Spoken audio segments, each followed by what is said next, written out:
Hey guys, welcome to M36 and welcome to today's one of the interesting session and very important session under CTET Lakshya 2019 by Mental Statistics। और आज हम बात करेंगे importance of child development. कहने को importance of child development बहुत easy topic है, लेकिन इसके अंदर के जो पॉइंट्स हैं उसको अगर हम ठीक तरीके से जानते हैं तो ना जाने कितने सारे सवाल इसी पर बेस्ड आते हैं। तो इन पॉइंट्स को अगर हमें ठीक से हमें जानना है तो उसको थोड़ा गहराई से समझना पड़ेगा, और उसके बाद जब हम इसको समझ जाते हैं तो इससे रिलेटेड प्रश्न जो है उसको सॉल्व करना हमारे लिए बहुत ही आसान काम होता है। आज इस वीडियो को आप पूरा अच्छे से देखें, उसके बाद इसके स्टडी मटेरियल और इससे रिलेटेड एमसीक्यू सॉल्व करने के लिए आप वीडियो के डिस्क्रिप्शन में जाएं, वहां से आप हमारी मेंटल स्टैटिस्टिक्स ऐप को डाउनलोड कर लें और वहां पर सीटेट लक्ष्य 2019 में जाकर के सारे कंटेंट को देखिए। वहां से आपको फ्री डाउनलोड होगी आपका इसका स्टडी मटेरियल और वहां पे मिलेंगे आपको एमसीक्यू। जल्दी से इस वीडियो के बाद आप उन प्रश्नों को सॉल्व करें और चेक करें कि आपको कंटेंट कितना समझ में आया है। चलिए शुरू करते हैं। इंपॉर्टेंस ऑफ चाइल्ड डेवलपमेंट यानी कि बाल विकास का जो ज्ञान है वो एक टीचर के लिए या फिर एक जो अध्यापक है या फिर एक फैसिलिटेटर है उसके लिए इसका ज्ञान क्यों आवश्यक है। तो इसमें कुछ पॉइंट है। इट हेल्प्स इन, यहाँ पे मैंने इंग्लिश में लिखा हुआ है लेकिन इंग्लिश हिंदी दोनों में एक्सप्लेन करूंगा तो आपको किसी तरह की कोई दिक्कत नहीं होगी। Understanding child better. देखिए वैसे तो एक छठी पास भी टीचर बन सकता है और एक वेल क्वालिफाइड भी टीचर हो सकता है और एक नॉर्मल टीचर भी हो सकता है। तीनों में डिफरेंस क्या होगा? जो वेल क्वालिफाइड और चीजों को सही तरीके से जानने वाला है, मतलब वो चाइल्ड मनोविज्ञान बालक का जो मनोविज्ञान है उसको अच्छे तरीके से जानता है, चाइल्ड बालक का जो विकास है उसको अच्छे तरीके से जानता है। जब अध्यापक इन सब चीजों को अच्छे से जानता है तो वह बच्चे को अच्छे तरीके से समझ पाएगा। अलग सिचुएशन में बच्चा कैसे रिएक्ट कर रहा है, वो क्या कर रहा है, हर बात उसका ज्ञान उस पर हावी नहीं होगा। उसका जो बाल बाल विकास का जो ज्ञान है वो उसको उस वहां पे इंटरफेयर करेगा। और जो सही चीज है, बच्चा कोई एक्टिविटी कर रहा है तो कई बार हम क्या करते हैं, हम देखते हैं कि बच्चा जो कर रहा है उसी को सच मान लेते हैं, लेकिन कई बार ऐसा होता है कि बच्चा जो कर रहा है उसके पीछे कोई दूसरी बात छुपी होती है। तो अगर एक वेल क्वालिफाइड टीचर है तो वो समझ जाएगा कि यहाँ पे जो कर रहा है ये इसके पीछे इसका कारण कुछ और है। तो ये बच्चे को समझने में हमारे बहुत काम आता है। तो आप देख लीजिए इसी तरीके से ट्विस्ट करके प्रश्न आपके सीटेट में आएंगे, तो चीजों को समझना ज्यादा जरूरी है। दूसरा, अंडरस्टैंडिंग डेवलपमेंट ऑफ चाइल्ड। हमने पढ़ा था प्रिंसिपल ऑफ डेवलपमेंट के अंदर। अगर आपने प्रिंसिपल ऑफ डेवलपमेंट नहीं पढ़ा तो वीडियो के डिस्क्रिप्शन से प्लेलिस्ट में जाकर के आप उस वीडियो को भी देख लीजिए। अंडरस्टैंडिंग डेवलपमेंट ऑफ चाइल्ड का मतलब क्या है? हमने पढ़ा था प्रिंसिपल्स ऑफ डेवलपमेंट के अंदर कि डेवलपमेंट जो है वो प्रिडिक्टेबल है और वो एक सीक्वेंस और पैटर्न को फॉलो करती है और स्टेज बाय स्टेज चलती है। तो इसका मतलब क्या है कि हम पता लगा सकते हैं कि भाई आगे आने वाले समय में बच्चे का विकास किस हद तक हो सकता है, मतलब एक हल्का फुल्का अंदाजा हम लगा सकते हैं। तो यहाँ पे अंडरस्टैंडिंग डेवलपमेंट ऑफ चाइल्ड, क्योंकि अगर अध्यापक ने चाइल्ड डेवलपमेंट या बाल विकास अच्छे से पढ़ा हुआ है तो बच्चे की प्रोग्रेस को देख करके उसके physical growth, mental growth, emotional growth, हर एक चीज को देख करके अंदाजा लगा सकता है कि आगे आने वाले समय में उसका क्या स्टेटस होगा। तो आप समझ पा रहे होंगे कि बाल विकास का ज्ञान कितना ज्यादा आवश्यक है। उसके बाद understanding problem faced by child. देखिए बाल विकास को हम जब सही तरीके से समझ जाते हैं तो हमें पता चलता है कि बच्चा जो प्रॉब्लम फेस कर रहा है, बच्चा जो समस्याएं फेस कर रहा है, कई बार अध्यापक उसको नहीं समझ पाता, कई बार टीचर उसको नहीं समझ पाता, क्योंकि वह ऊपर वाली चीजें देखता है, वो ओवरव्यू देखता है कि बच्चा ये काम कर रहा है, बच्चा शरारत कर रहा है, बच्चा पढ़ के नहीं आ रहा है, बच्चे ने रिवीजन नहीं किया, बच्चे ने होमवर्क पूरा नहीं किया। तो कई बार हम देखते हैं कि बच्चा होमवर्क पूरा नहीं कर रहा है, इसका मतलब बच्चा जो है घर घर पे क्या करता है, घर पे खेलने पे ज्यादा ध्यान देता है। लेकिन इसके पीछे कारण बहुत ज्यादा हो सकते हैं, बहुत कुछ दूसरे कारण भी हो सकते हैं जिसका अंदाजा भी नहीं लगा सकते। कई बार ऐसा होता है जब आप बच्चों से बात करते हैं और रियलिटी में जब आपको उस चीज का पता चलता है तो आपको अपने आप पे बड़ा दुख होता है कि आपने ऐसा कैसे सोच लिया या फिर आपने ऐसा कदम कैसे उठा लिया। अगर आपने कुछ बच्चों से कभी ऐसी बात की होगी तो आपके साथ ऐसा जरूर हुआ होगा। उसके बाद इस्टेब्लिश इफेक्टिव कम्युनिकेशन। अगर आप बाल विकास की ज्ञानी, जैसे जब हिप्नोटिज्म होता है या फिर जब जो जैसे जब हम किसी की ट्रीटमेंट करते हैं, जो साइकोलॉजिकल ट्रीटमेंट करते हैं, तो हमें अपनी भाषा में बात नहीं करनी होती है। हमें उस तरीके से बात करना होता है जो कि सुटेबल है उस पर्टिकुलर पेशेंट या उस पर्टिकुलर कैंडिडेट से रिलेटेड। तो यहाँ पर जो बाल विकास का जो अनुभवी शिक्षक होगा, जो उसको जानता होगा, वह बच्चों से सही तरीके से बात कर पाएगा। इफेक्टिव कम्युनिकेशन यानी कि उसकी जो बात होगी वह बालक अच्छे से समझ पाएगा, या बच्चा जो कहेगा वह जो टीचर है वो ज्यादा अच्छे से समझ पाएगा, क्योंकि बच्चा जो कह रहा है उसके पीछे भी बहुत सारी बातें हो सकती हैं जो कि साफ साफ कई बार पता नहीं चलती। अगर बाल विकास का ज्ञान है तो उन सब चीजों के बारे में अध्यापक अंदाजा लगा लेता है और अपनी बात को उन पॉइंट्स के साथ रख पाता है जो बच्चे को उस समय नीडेड है।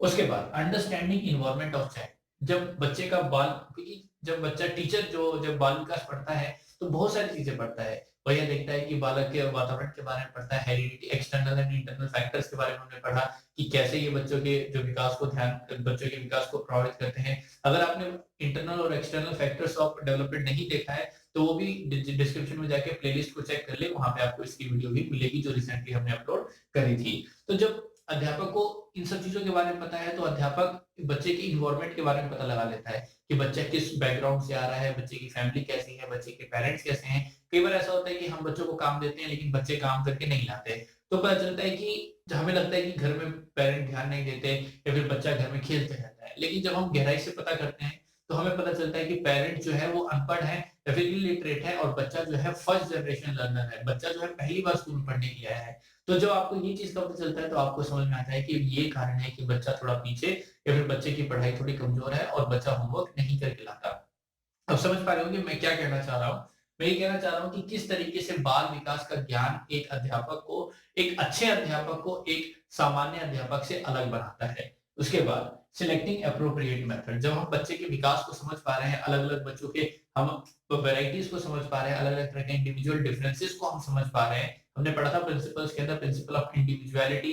जो इन्वायरमेंट होता है, इन्वायरमेंट के साथ बच्चा एक्सपोज होता है, इस वजह से अलग अलग सबके कैरेक्टरिस्टिक्स बनते हैं, अलग अलग इंडिविजुअल डिफरेंसेस आ जाते हैं। तो जब क्लास के अंदर इतने वैरायटी ऑफ बच्चे हैं तो उस हिसाब से अगर आपके पास बाल विकास का अगर अच्छा ज्ञान है तो आप इस तरह की मेथोडोलॉजी, ऐसे टेक्निक्स, ऐसे टीचिंग मेथड्स का यूज करेंगे जो हर तरह के बच्चे की नीड को सेटिस्फाई करता हो।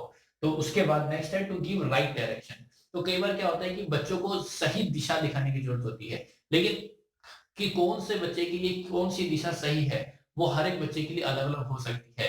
तो बाल विकास के ज्ञान के साथ अगर इन सब चीजों के बारे में अनुभवी है तो वह बच्चों को सही तरीके से समझ पाता है और बच्चे को उसके अनुसार उसको क्या उसको सहायता चाहिए वह उसको सही टाइम पे उसको उपलब्ध करा देता है। अब अगला पॉइंट है understand and to rectify specific behaviour and causes. तो कई बार यहाँ पे देखिए बाल विकास ज्ञान के साथ यहाँ पे ये बता रहा है कि बच्चा जो एक्टिविटी करता है, यानी कि बच्चा कुछ भी हरकत करता है तो अध्यापक उसको सीधा सीधा नहीं देखता कि बच्चे ने ये एक्टिविटी करी।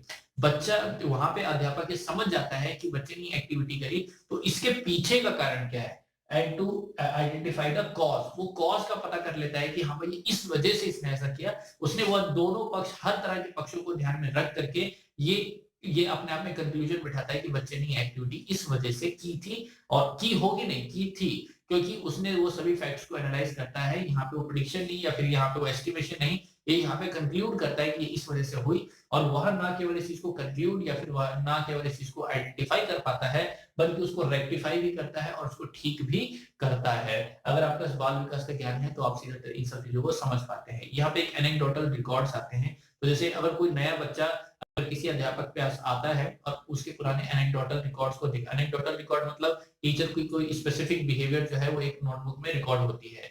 तो जब एक नए बच्चे के साथ किसी नए अध्यापक के पास एक बच्चा आया और बच्चा और टीचर उसके एनेक्डोटल रिकॉर्ड को देखता है तो वह उसके स्पेसिफिक परफॉर्मेंस को देख करके अंदाजा लगा लेता है कि बच्चा कैसा है। तो उस हिसाब से आगे की स्ट्रेटेजी वो उसी हिसाब से फॉर्म करता है। उसके बाद टू डेवलप प्रॉपर स्किल। किस बच्चे का किस चीज में इंटरेस्ट है, उसको किस चीज में आगे बढ़ाना है, किस तरीके से आगे बढ़ाना है और उसकी किस स्किल को स्ट्रेंथन करना है, यह जानकारी भी बच्चे को, यह जानकारी अगर बाल विकास का ज्ञान है तो बच्चे के अंदर इस तरह की चीजों को हम ज्यादा अच्छे से डेवलप कर सकते हैं। To understand its personality and trait. बाल विकास के अंदर आपको पता है पर्सनैलिटी एक बहुत इंपॉर्टेंट टॉपिक है। यह किस लिए है, क्योंकि इससे हमें पता चलता है कि बच्चे का जो चित्त है या फिर बच्चे का जो व्यवहार है, बच्चे की जो ओवरऑल पर्सनैलिटी है वो कैसी है, क्योंकि हर एक बच्चे की अपनी अलग पर्सनैलिटी होती है और वो उसी हिसाब से चीजों को ग्रैब करता है। कुछ बच्चे रिवेलियंट होते हैं। आपने कॉब की थ्योरी पढ़ी है, अगर आपने कॉब की थ्योरी नहीं पढ़ी तो वो भी आप केवीएस हमारे सीटेट स्पेशल के सेशंस में आप देख सकते हैं, जहाँ पे हमने डेविड कॉब की थ्योरी अपलोड करी हुई है जिसके अंदर अच्छे से बताया है कि किस तरीके से बच्चे सीखते हैं। वहाँ पे कन्वर्जेंट, डाइवर्जेंट, इस तरीके से अकोमोडेटर्स होते हैं। तो 4 अलग अलग तरह के लर्नर्स होते हैं, लर्निंग स्टाइल्स होती है। तो पर्सनैलिटी के साथ जो अध्यापक है, फैसिलिटेटर है, समझ जाता है कि भाई इसकी पर्सनैलिटी ऐसे है तो ये इस तरीके से सीखेगा, इसको इस तरीके से डील करना है, मतलब उसको अलग तरीके से डील करना है। आखिरी में to understand their pattern of learning, उनके पैटर्न, बच्चे का सीखने का तरीका क्या है, बच्चा किस तरीके से सीखता है, किस तरीके से सीख सकता है, इन सब चीजों के ऊपर भी जो पकड़ बनाते हैं, एक अच्छी पकड़ जो बनाता है वो एक अच्छा अनुभवी बाल विकास का ज्ञान रखने वाला अध्यापक ही बना पाता है। तो ये कुछ पॉइंट्स थे। इन पॉइंट्स के बाद जो इनसे रिलेटेड जो प्रश्न है और इससे रिलेटेड जो नोट्स हैं वो आप हमारे ऐप से डाउनलोड करके वहां पे आप एमसीक्यू को सॉल्व कर सकते हैं। जो हमारा ऐप है वो आप गूगल प्ले स्टोर पे मेंटल स्टैटिस्टिक्स से भी सीधा डाउनलोड कर सकते हैं, या फिर ऐप के डाउनलोड की जो लिंक है वो आपको वीडियो के डिस्क्रिप्शन में डायरेक्ट दे दी गई है। या ऐप अभी एंड्रॉइड जो हमारा स्टोर है एंड्रॉइड बेस्ड मोबाइल पे ही वर्क करेगा, अभी आईफोन के लिए ऐप नहीं डेवलप हुआ है। तो आप अगर आपके पास एंड्रॉइड नहीं है तो आप mentalstatistics.com सीधा वेबसाइट खोल करके वहां से भी इसका लाभ उठा सकते हैं। तो फिलहाल अभी के लिए इतना ही। अगर वीडियो अच्छी लगी तो लाइक करें, दोस्तों के साथ इस वीडियो को जरूर शेयर करें और चैनल को सब्सक्राइब करना ना भूलें अगर आपको ये वीडियो पसंद आए तो। अगर वीडियो में कुछ आप सजेशंस देना चाहते हैं, वीडियो को कैसे अच्छा करें ये बताना चाहते हैं तो आप जरूर कमेंट बॉक्स में हमें बताना ना भूलें। और अगर आप चैनल को सब्सक्राइब करते हैं तो बेल नोटिफिकेशन को ऑन करना ना भूलें, क्योंकि इससे आप बहुत सारे इंपॉर्टेंट अपडेट्स को मिस कर देते हैं। और अगर आप सीटेट की प्रिपरेशन कर रहे हैं तो मेक श्योर कि आप हमारे साथ जुड़ चुके हैं और आपने अपने दोस्तों को भी जोड़ दिया है, क्योंकि यह जो आपका चैनल है, यह जो प्लेटफॉर्म जहां पर आपको भी मौका मिलेगा आगे आने वाले समय में अपने आप को प्रेजेंट करने का, तो आप और हमारा परिवार एक दृढ़ और एक अच्छा परिवार जो बनेगा। यहाँ पे हम ज्ञान का संचार और आदान प्रदान करेंगे और चीजों को ज्यादा अच्छे तरीके से सीखेंगे। फिलहाल अभी के लिए इतना ही, मिलते हैं वीडियो में, तब तक के लिए धन्यवाद।